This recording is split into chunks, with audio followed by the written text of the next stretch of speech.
Well, the riders approaching the line here in the women's scratch race. This is the penultimate discipline in the women's Omnium competition that started yesterday. They've completed the flying lap, the points race, the elimination, and they've raced 3,000 metre individual pursuit this morning. Overall situation, Tara Whitten of Canada is leading, 16 points. She's got a 5-point cushion over the Dutch woman Kirsten Wild, and the American who won the individual pursuit, Sarah Hammer's third, a further 2 points back from Wild. Now, the opening stages of this race, there was a break of 5 slipped away and got half a lap advantage. They've been pulled back. There's been a slight session of pedestrian racing, but now 2 have gone away, and one of the 2 is the overall leader, Tara Whitten of Canada. This is a perfect move by Whitten. Well, with Sharakova, I think that is who's with her. She's got some fantastic company. Whitten very careful to watch that breakaway, kept stirring up the pace, saw it come back, and she's been itching to get away, and I think this one's going to stick you. I think you're right. Sharakova's lying 7th at the moment in the competition, and Whitten, as I said, the leader. Now then, let me just explain quickly. In an Omnium, when you win a discipline, you get 1 point. If you finish second, you get 2, all the way down to 24, because there are 24 competitors involved in the competition. And at the end of the 6 different disciplines, the rider with the least points is the winner. Now then, Whitten is a very handy performer at this. She is the overall world champion from last year, and she was the silver medal winner in Pruszków in Poland 2009. So the Canadian absolutely timing her effort to perfection, and I tell you what, Chris, she's limited the gains or the gap between her and the back of the peloton, and she's going to make the bridge very shortly, and that will put her 1 lap ahead. Very easy to do. Well, they're not going to lose a lap now. They're already getting some slipstream off this main peloton. Does that mean they're 1 and 2 in the race, though? Because Omnium rules, are they the same as the scratch race rules? Well, I think they are, but I'll double check for you. Thank you.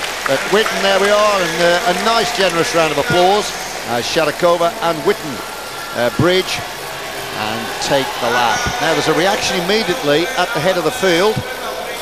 People smarting by the fact that they've been embarrassed to be put a lap behind. Now there is actually a regulation. The only one that we've got actually says riders overtaken by the main bulk should be have to immediately leave the track, but it doesn't give any provision for just 2 riders or a small group lapping the field. So I think those 2 are just going to have to sprint it out, but it does mean the rest of the field is going to interfere with that sprint, so they're just going to have to make the best of it, and we'll have to be sharp-eyed to see what happens. Thank you. So there we are, Whitten the leader, and she does ride with a cool head. She was 2nd in the flying lap, 8th in the points race, 4th in the elimination, and then she finished 2nd to the world champion Hammer in the individual pursuit. Now that personifies consistency. Well, she's given up every other event to focus on the Omnium. She stated that's all she's going to do. She suspended her studies to focus on the Olympic Games as well. Athletes of astonishing recovery powers. So here are the competitors in the women's Omnium coming up to the line with 10 laps to go in the penultimate discipline, and that's the scratch race.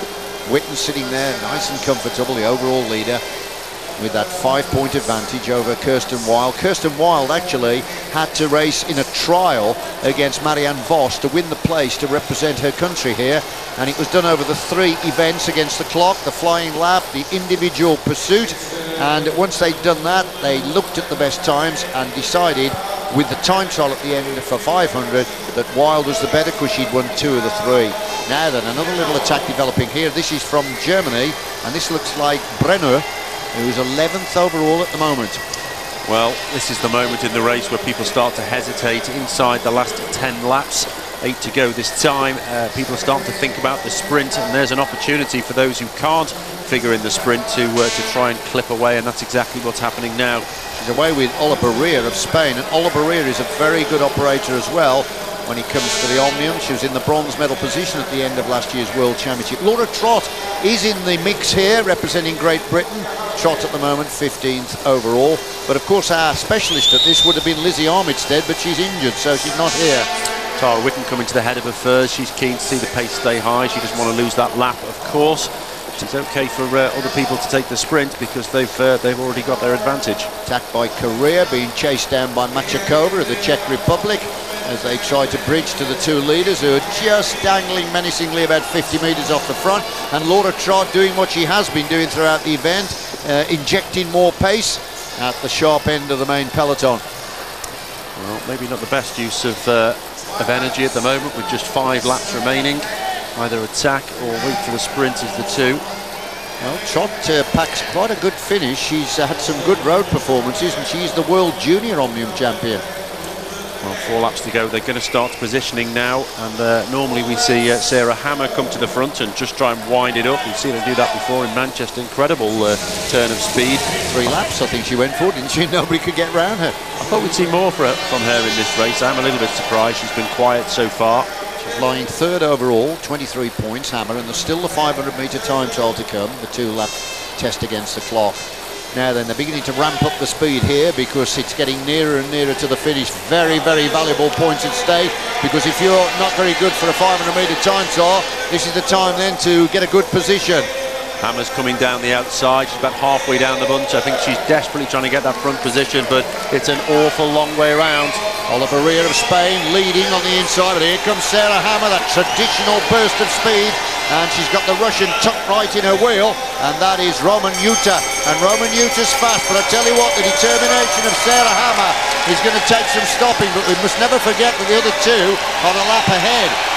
Here we go, Hammer bringing the field home, Roman Yuta of Russia and Kirsten Wild in 3rd position. So as they cross the line, Roman Yuta, I think Roman Yuta may well have just taken that from Hammer. We'll need to see a side shot of that. It was very, very close.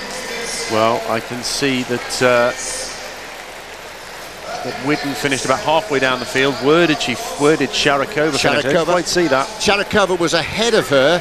That means that Sharakova wins the scratch race. She'll get 1 point. Witten, the overall leader, was second. She got 2. But this is the sprint for 3rd. Let's have a look at it. Roman Yuta of Russia got 3rd. And on the inside, it was Hammer and Kirsten Wild. But they were sprinting for 3rd, 4th and 5th. The winner of the scratch race discipline, Sharakova, will get 1 point. Remember, she started 7th before that. So that will be a useful finishing position. But Witten, of course, has profited the most, and her tally will be 18 with 1 discipline to go.